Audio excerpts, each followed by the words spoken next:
Pregunta del último examen. ¿Sí? En el último examen les han preguntado esto. Dice, ¿cuál es el efecto que produce el veneno de los oceles la ETA? Coagulación, neurotoxicidad, disautonomía, hemólisis. ¿Han revisado el último examen de recientado? Sí, sí han revisado. ¿No han revisado?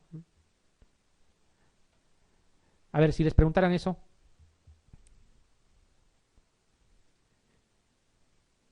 ¿Qué cosa es lo que producía taponamiento renal? Tenían que incluso darle el antiveneno. ¿Es neurotóxico? No, no es cierto. ¿Disautonómico? Saben que es en piel y a nivel visceral. ¿Ya? La respuesta es hemólisis. ¿Ya? Hemólisis es lo que produce. Fundamentalmente hemólisis. ¿Y los componentes del veneno? El veneno lo mismo, en el caso de los oceles, tiene pues tiene hialuronidasa, tiene otros componentes, y así como hay una fosfolipasa A2 en el caso de las serpientes, acá nosotros tenemos el otro componente importante, la esfingomielinasa. ¿Ya? Esa esfingomielinasa es la causante de el daño a nivel de piel. ¿Ya? Esa placa necrótica se va a formar y todo el proceso inflamatorio gracias a la esfingomielinasa D, así se llama, esfingomielinasa D de dedo. ¿Ya?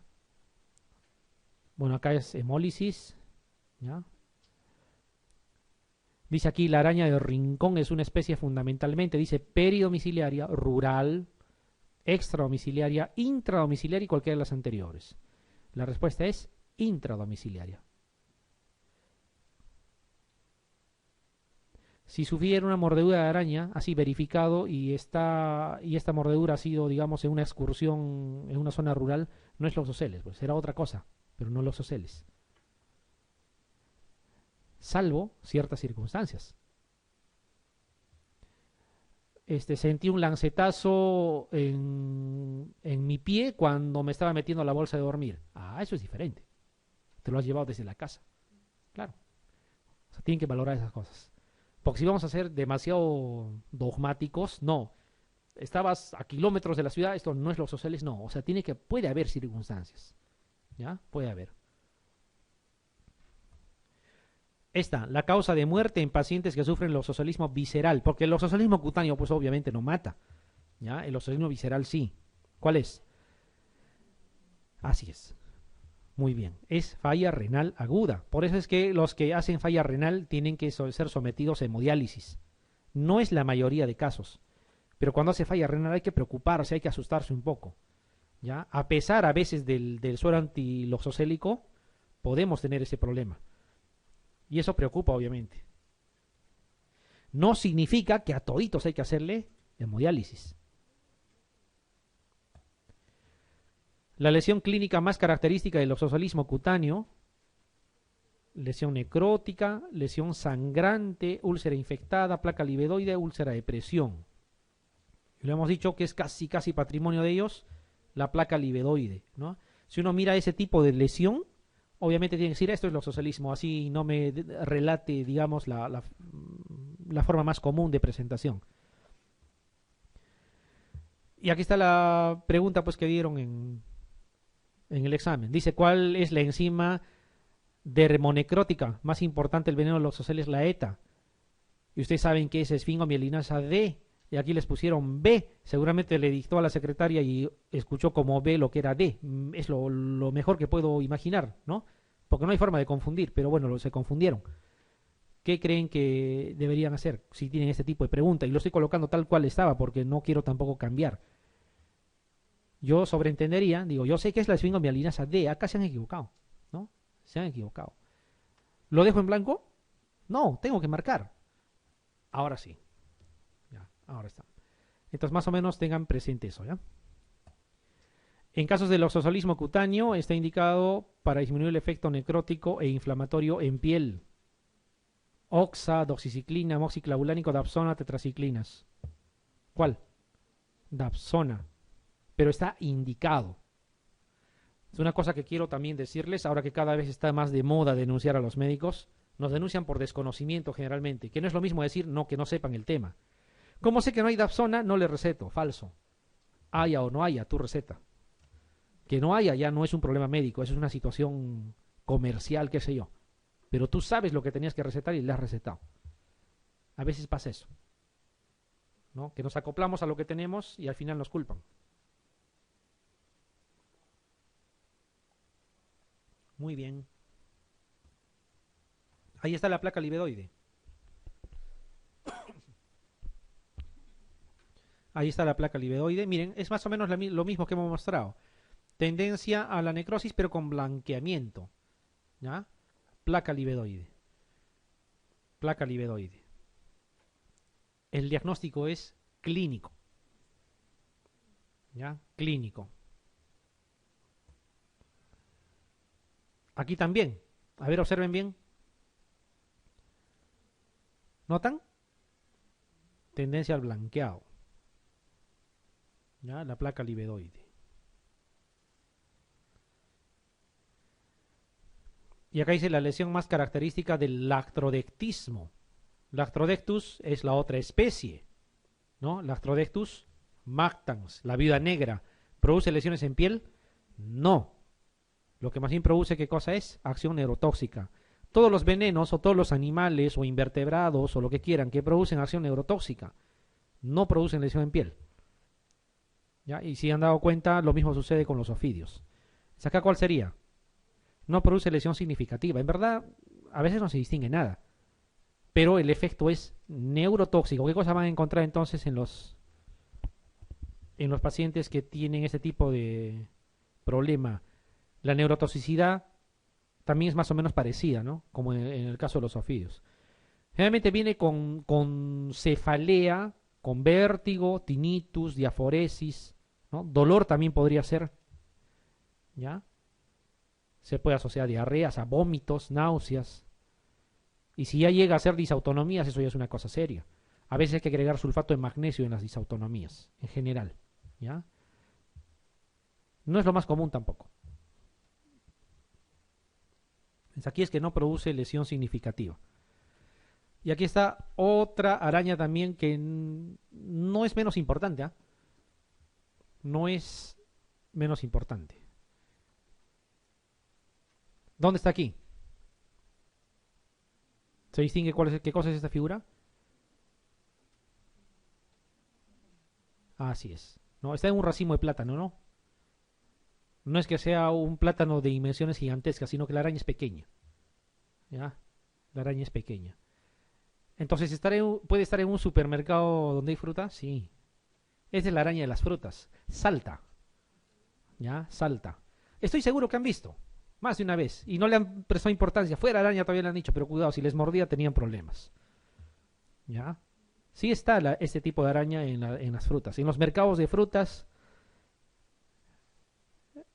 hay que tener cuidado entonces cuando uno manipula. Y generalmente en las cajas de plátanos ahí está más. ¿Ya? Ahí está más.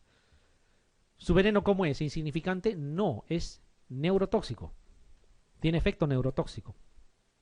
Son unas arañas pequeñas y saltan, así literalmente saltan, parecen saltamontes. Pero no son agresivas, felizmente. ¿Ya? Felizmente. Y tienen un aspecto inofensivo también. ¿Ya?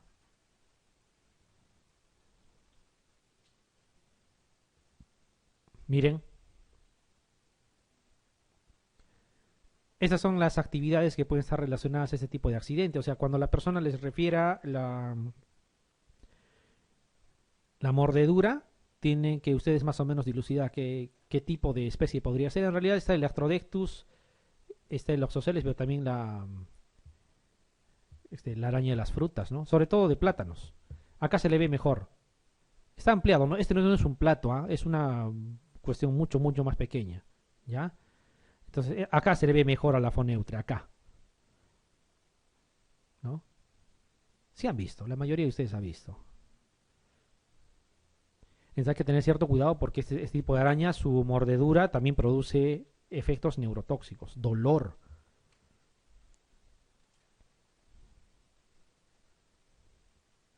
Y aquí está justamente una pregunta. Dice, pero miren cómo les lleva la pregunta más o menos al tema, lo encierra, lo encasilla más o menos, no hay posibilidad de equivocarse. Dice un paciente que trabaja en un supermercado, sección frutas. Llega a la emergencia, diaforético, arrítmico y con relajación de esfínteres. Refiere haber sufrido mordedura de araña en el lugar de su trabajo, bien claro, ¿no? ¿Qué género es la probablemente implicada? Es foneutria. ¿Ya? Género foneutria. Para foneutria hay suero en otros lugares, sí, donde es importante. Acá es muy eventual, pero sintomáticos sirven también. ¿Ya? Tienes que tratar todo, el dolor, las disautonomías si es que es necesario, las náuseas, la cefalea, ¿ya? Y va a mejorar el paciente. Hay que tratar también, va a mejorar. ¿Y esto? ¿Este era un foneutria grande? No, no. ¿Han visto arañas de este tamaño? ¿Será fantasía o no? Si hay arañas de este tamaño, incluso más grandes. ¿Ya? Hay. Incluso más grandes. No, esta es una especie, claro, no solamente es para mostrarles, porque hay una gran variedad. Esta es una especie que se domestica incluso, ¿no?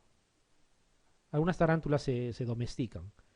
Entonces, a veces por el aspecto uno pues cree que cuanto más grande sea el arácnido es más peligroso. No, no, no en realidad. ¿Ya? No en realidad. Tampoco significa que sean 100% inofensivos, o sea, en realidad no es algo aconsejable estar criando ese tipo de arácnidos, ¿no? ¿De qué se alimentan? Esta es la especie mígala. La araña del Chaco también le llaman. En Paraguay abunda. ¿De qué creen que se alimenta? De aves pequeñas. Por eso le llaman la araña pollito. Se come aves pequeñas. O sea, no es que sea inofensiva, que sea vegetariana, no, no. ¿Ya? Pero se domestica. Solamente para mostrarles. No, no, no se reporta accidentes, digamos, en cuantía importante. Lo que puede producir es dolor, ¿no? Si es que fuese una mordedura. Pero no, no, no son casos mortales. Muy bien, aquí está otra especie, otras especies importantes también en el Perú. Estamos hablando de escorpionismo. ¿Ya? Escorpionismo. Bueno, aquí en la costa no se reporta tanto, les digo. Pero en la zona de selva sí. En la zona de selva sí se reporta escorpionismo en, digamos, en cuantía más o menos importante. Felizmente no está asociado a situaciones letales, porque hay especies en el Brasil que sí está asociado a situaciones letales. Ya acá no tanto. En los desiertos de Norteamérica también hay especies asociadas a casos letales, ¿ya? Felizmente acá no tanto, en nuestro medio no es tanto, ¿ya? Acá está el Yadruroides lanatus, ¿ya? Ese es el que tenemos en la costa. Es más pequeño, ¿ya? Su lancetazo acá sí es picadura, ¿ya? Acá sí es picadura, porque tiene en la parte distal de la cola, ¿ya? Un aguijón por donde pueden incluso, bueno, obviamente se les sirve para depositar su veneno, ¿ya? Yadruroides lanatus. Este Titillus es la especie de la cuenca amazónica. Su picadura trae más dolor, es más aparatoso, efecto neurotóxico más marcado, acá no tanto. Acuérdense, el que no produce lesión en piel generalmente da efecto neurotóxico, pero tampoco es letal, ¿ya? Tampoco es letal. Antiveneno no tenemos, trabajamos con sintomáticos, ¿ya? Que existe antiveneno en otras regiones, sí. En Brasil, por ejemplo, existe antiveneno porque hay especies que pueden llegar a ser letales. ¿Ya? Acá hay dolor, bastante dolor. Shock neurotóxico, shock neurogénico puede haber, perdón. ¿Ya? Shock neurogénico, sin necesidad de que haya un efecto netamente neurotóxico, puede haber un shock neurogénico. Todo dolor que sea excesivo puede desencadenar un shock neurogénico, ¿ya? No hay mucho que decir. No es muy común este tipo de accidentes, pero cuando se presenta hay que calmar el dolor, ¿no es cierto? Fundamentalmente, vigilar la lesión, funciones vitales, observar. Nada más, va a pasar en unas horas. ¿No? Ahí está. Más es el susto de la persona por haber visto un alacrán que en realidad lo que realmente podría pasar. Estoy seguro que si esta lesión se hace porque se pinchó con un clavo, ni siquiera de repente va a la emergencia. Pero como ha visto a un escorpión, se asusta y viene. Ya, pero hay que informar siempre que no, o sea, normalmente no son casos letales. Los que tenemos al menos en nuestro medio causan molestia, pero no le va a pasar nada. El tratamiento específico para el veneno de escorpión en nuestro medio. Dice suero polivalente, el mismo pero monovalente. No existe tratamiento específico, no requiere tratamiento y dice hemodiálisis. No existe o no requiere. Puede confundir, ¿no es cierto? Claro, no tenemos antiveneno acá, pero significará que, o sea, no interesa, no, claro, sí tienes que tratarlo. No hay un tratamiento específico, ya, pero no es que no requiera. La respuesta está bien, es no existe tratamiento. El efecto del veneno de escorpión de la costa, o sea, el Hiadruroides lanatus, en comparación con el de la selva titius, ¿cuál es? El de la costa respecto al de la selva. Más neurotóxico, más doloroso, asociado a parestesis y autonomías, provoca equimosis más intensa, provoca cuadros más leves y generalmente ceden con tratamiento sintomático. ¿Ese es, no es cierto? ¿Sí? ¿Estamos de acuerdo? Ya. Además, todo lo demás es más, ¿no? Dice más neurotóxico, más doloroso, equimosis más intensa, y el único que te dice lo contrario es este acá. Aquí está, comparando casi todos, ¿no es cierto? Solamente para resumir lo que ya más o menos hemos estado hablando. El tipo de veneno ya lo hemos dicho, ¿no? Cuando aparece neurotóxico ya tenemos que hablar de Crotalus y Micrurus. Para las otras especies, fundamentalmente proteolítico, aunque también tiene los demás componentes. ¿Ya? Loxoceles, ya que es el otro que hemos visto, también proteolítico, porque han visto que produce la escara, ¿no? Pero hemólisis puede producir y taponamiento renal y todo lo demás. Y para las especies de alacranes, de escorpiones, neurotóxico. En menos o en mayor cuantía, pero es neurotóxico. Hay otras cosas más, hay abejas, hormigas, pero no, ya tendríamos que dedicarnos a otra cosa. Eso no les van a preguntar. Muy bien. ¿Quedó claro? Leptospirosis. Bueno, aquí mencionar algunas cosas importantes, puntuales. Ya, en el caso de leptospirosis, el agente etiológico, saben ustedes que es una espiroqueta, igualito que en la sífilis. Por lo tanto, una microscopía de campo oscuro no les sorprenda si en algún momento les mencionan. ¿Ya? Es una espiroqueta. ¿La sífilis es sensible a la penicilina? Sí, claro. Entonces, ¿por qué no podría ser la leptospira también? O sea, solamente quiero empezar más o menos comentando eso. O sea, sí funciona penicilina en el caso de leptospira, para ver cómo la penicilina sigue vigente. Lo habíamos comentado cuando hablábamos de antibióticos. ¿Qué más? ¿Qué más? ¿BDRL podría dar reacción cruzada? Sí, da reacción cruzada. No es que puede, da.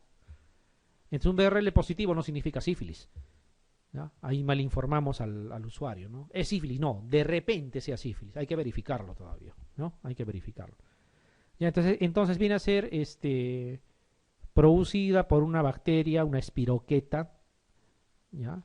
Similar al de la sífilis, como ven. Hay varias especies de leptospira. La más importante es interrogans, ¿ya? Biflexa también está, pero es interrogans. Leptospira interrogans, la más importante. Y es importante saber esto de aquí. La enfermedad es bifásica, 2 fases, bifásica. Importante entender eso para ver qué cosa vamos a pedir en el diagnóstico. Cuando no tenemos en cuenta que es bifásica, cometemos errores. Bifásica, entonces, habrá una primera semana que es la fase séptica, ¿ya? La fase séptica, ¿no? Y habrá a partir de la segunda semana la fase inmune, se le llama, ¿ya? Fase séptica, fase inmune. ¿Por qué se le llama fase séptica? En una sepsis hay bacteriemia, ¿no es cierto? O sea, circula la bacteria viva en la sangre. Ahí se produce una sepsis, ¿ya? Con todos los criterios que conocen de sepsis, que ya lo vamos a ver en otra clase. Entonces, eso sucede en la primera fase. La leptospira está nadando en sangre, viva. Y como está en la sangre, se está yendo para todo lado, ¿no? Para todos los tejidos donde llega sangre, ¿ya? ¿Y por qué se dice fase inmune a partir de la segunda semana? Fase inmune, acuérdense y les va a ayudar, fase inmune viene porque se forman, a partir de ahí recién se detectan anticuerpos. Los anticuerpos, o sea, un ELISA para leptospira no lo van a pedir en la primera semana, les va a dar negativo. Y no es que no tenga leptospira, sí tiene, pero han pedido mal el examen. Hay que pedirlo a partir de la segunda semana. ¿Ya? Eso es una de las cosas, por eso se le llama inmune. Fase leptospiúrica también se le llama, porque la bacteria ya no está en sangre, sino pasa a orina. Se empieza a eliminar, ¿ya? A través de la orina. Fase leptospiúrica, fase inmune, es lo mismo. Y la primera fase, en la primera semana, es la fase séptica, ¿ya? La fase séptica. Y aquí está justamente, miren, la leptospira está presente en sangre en la primera semana, justo lo que estamos diciendo, ¿ya? Puede llegar incluso a sistema nervioso central, líquido cefalorraquídeo, ¿no? Podría llevar. Y en orina a partir de la segunda. Y puede extenderse por mucho tiempo, incluso en aquellas personas que ya no tienen ningún síntoma, convirtiéndose en reservorios. ¿Ya? Y generalmente así es la forma como se transmite.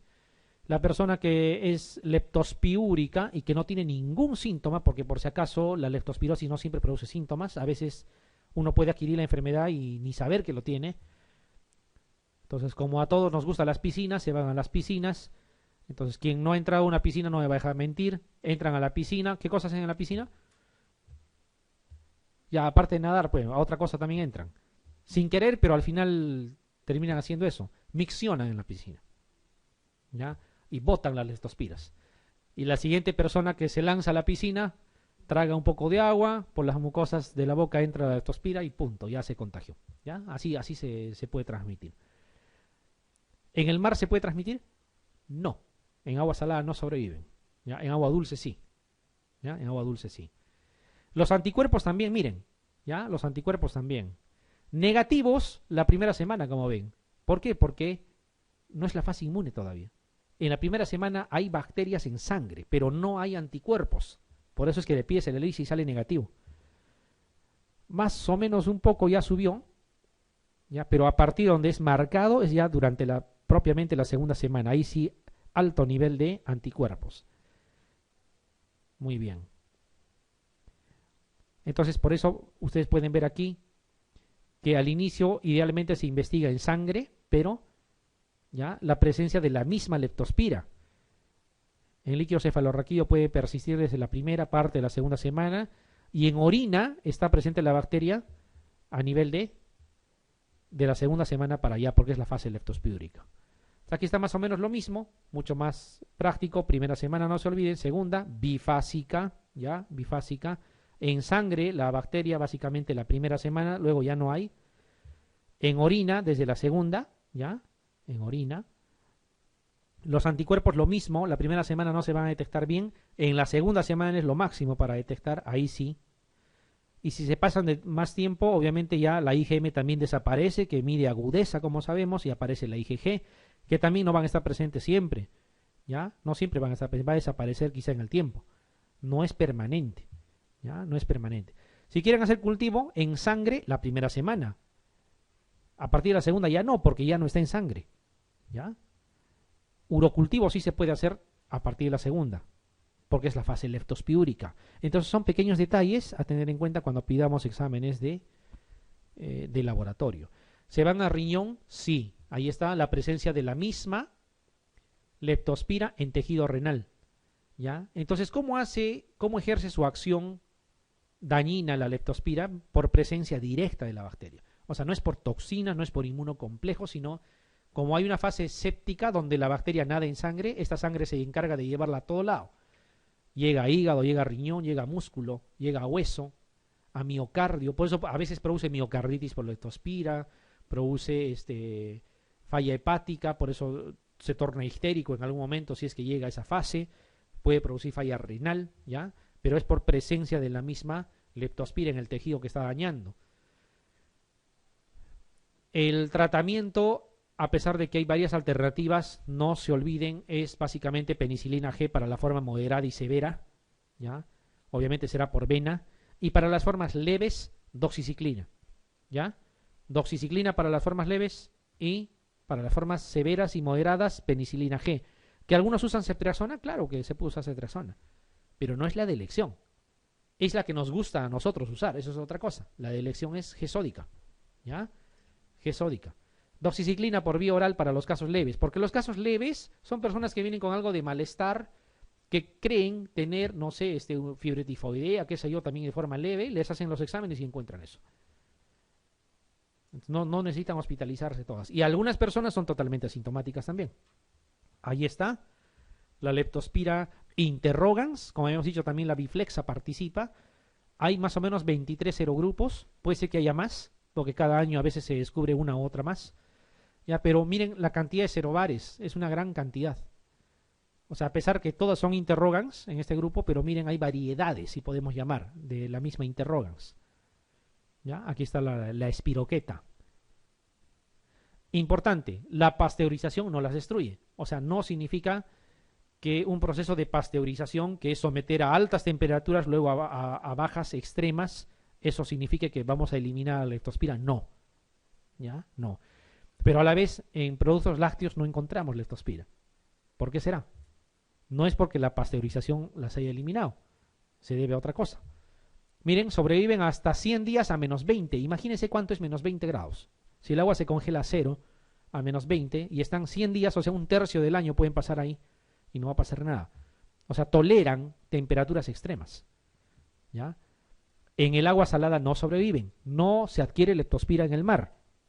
¿Ya? Se adquiere leptospira en cuerpos de agua dulce. En aguas estancadas también. No toleran el medio ácido. Importante. ¿Ya? No toleran el medio ácido. Y aquí está la razón por qué, a pesar de que la pasteurización no las elimina, no vamos a nosotros encontrar en productos lácteos comúnmente, porque en leche no sobreviven. Eso es un dato importante, porque como está relacionado a alimentos hay que saber. ¿Ya?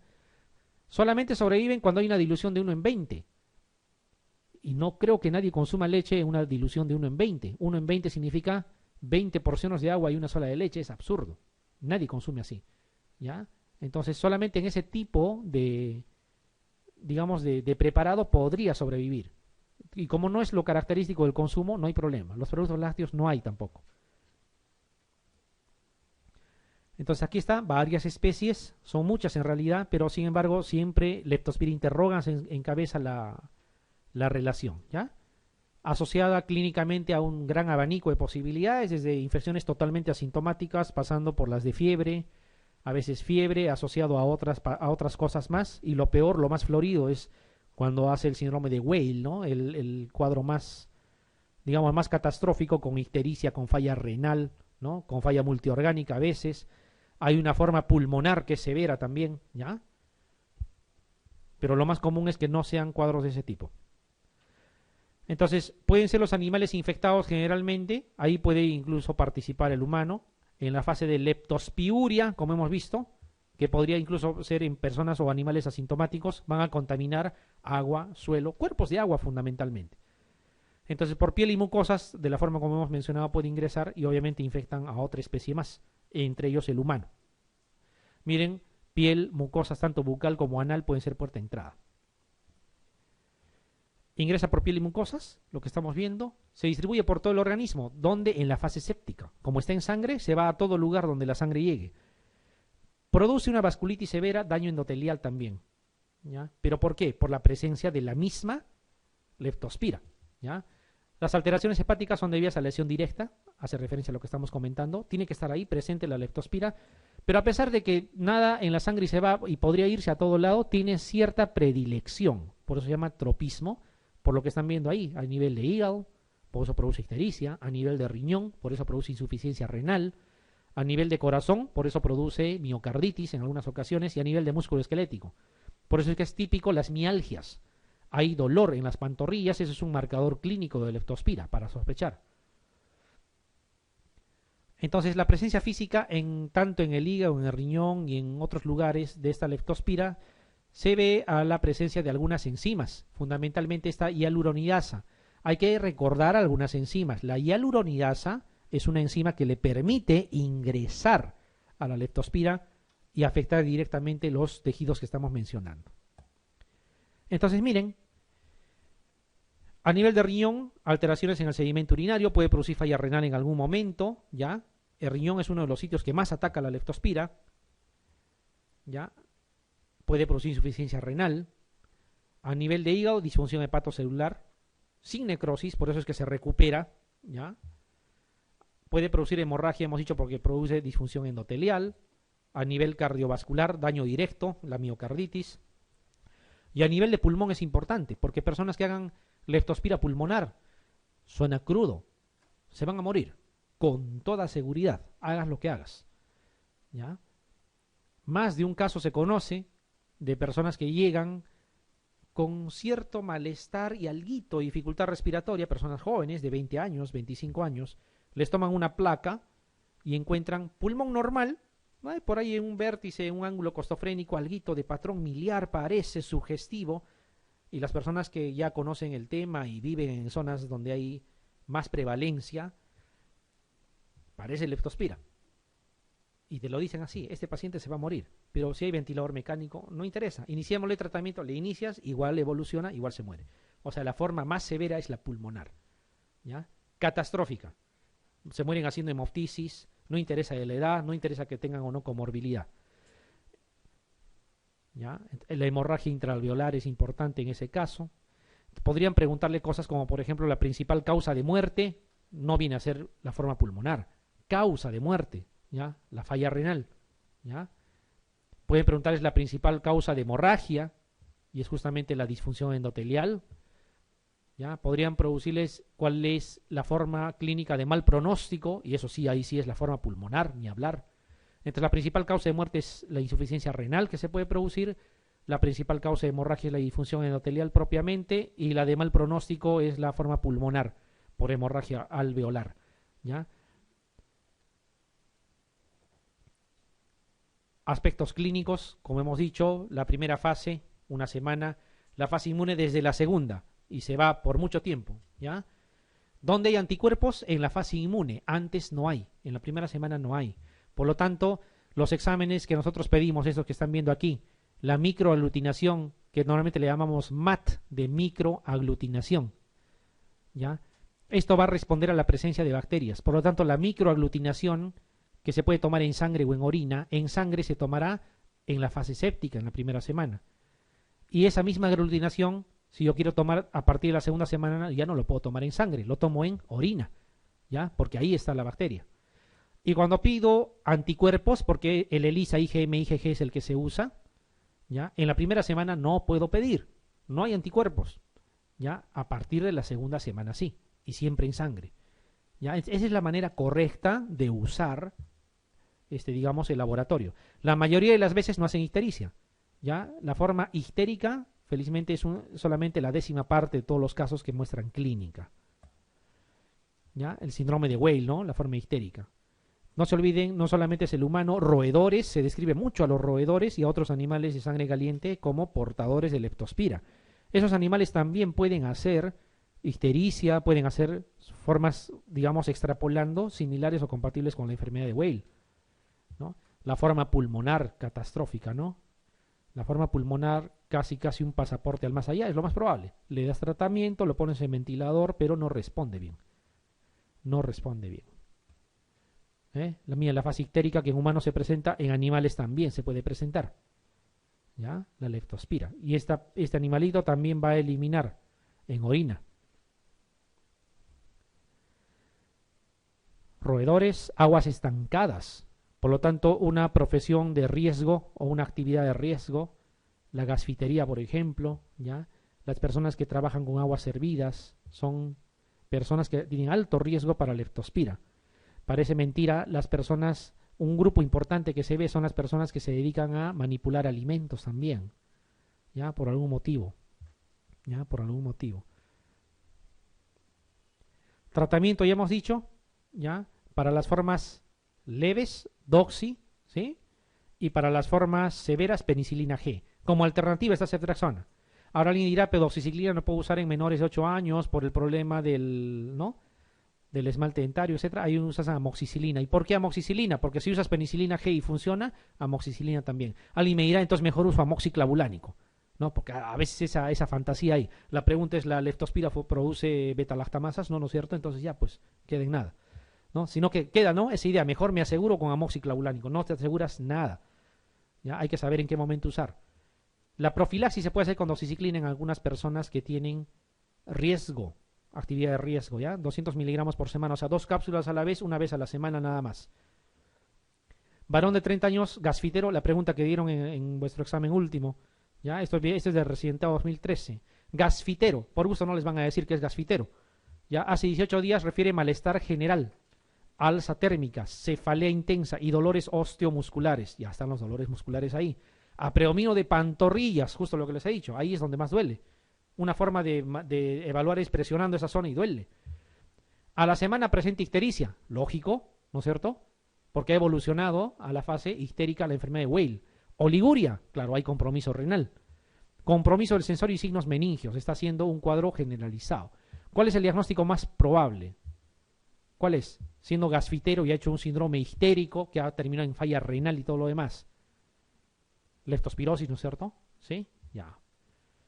O sea, así como les digo, no, por gusto no le ponen los datos. Si yo le quito gasfitero y le pongo procedente de Madre de Dios, me puede hacer dudar, ¿no? De repente es Fibra María. ¿Quién sabe? Pero acá dice gasfitero. Contacto con aguas contaminadas. Esta. Sobre las especies de leptospirosis indica la alternativa que no corresponda. La pasteurización no es efectiva para erradicar las espiroquetas. ¿Qué dicen? Sí, pues, no es efectiva. La pasteurización por sí sola no sirve. La leptospira interrogans sobrevive a bajas temperaturas durante tiempos prolongados. Sí, no les van a poner el tiempo ni exactamente la temperatura, pero sí saben que es verdad. Podría decirles la biflexa también, sería lo mismo. En aguas saladas, entre paréntesis aguas de mar, no logran sobrevivir. ¿Verdad también, no es cierto?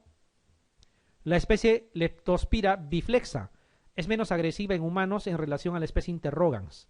Digamos que esto no lo hemos comentado. Digamos que lo dejo, vamos a ver. Toda la demás está clara. La última dice, los productos lácteos son los de mayor riesgo para la infección en humanos. ¿Qué dicen? No, porque no, en productos lácteos no sobreviven. Entonces, la que estaba dudando vendría a ser la alternativa. La que no corresponda, dice, ¿no? Los productos lácteos... Ah, no, sí está bien. La falsa es la E, ¿sí? ¿Estamos de acuerdo? Claro. Esta de acá es verdad, ¿ya? La leptospira, la interrogans, no solo es la más común, también es la que puede producir cuadros más severos. La biflexa casi no se ve cuando se hace aislamiento, ¿ya? La biflexa casi no se ve. Y las veces que se detecta tampoco no son cuadros muy aparatosos, ¿ya? La interrogans es de lejos la que más participa. Muy bien.